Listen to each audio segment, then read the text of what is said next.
Assalomu alaykum, tabriklar. Bizni qaroriga asosan har oyda tabriklar bilan uchrashuv belgilangan. Shu bo'yicha sizlarni chaqirganmiz uchrashuvga.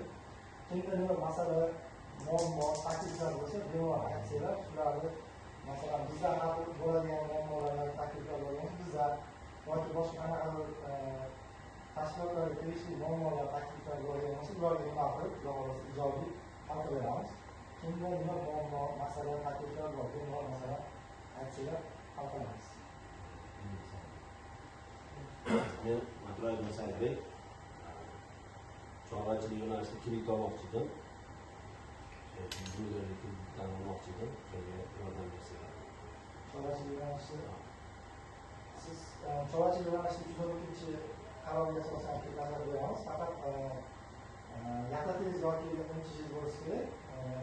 Bir yil mobaynida foydalanayotgan yaxlatlarningiz yoki oldin oila tadbirkordan olib yopgan ijtimoiy shaxs bo'lsa yaxlat olsa chiqarib yuboramiz. Oldin yopganman. Oldin kelib yopgan. Oldin yopganman. Ochasiz, sizga 112 qaror asosida 100 ming so'm ajratib beramiz.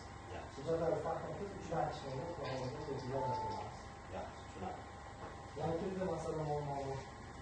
Men bizda Bishoplik chorvachilik bo'yicha kredit olmoqchi. Sizlar chorvachilik.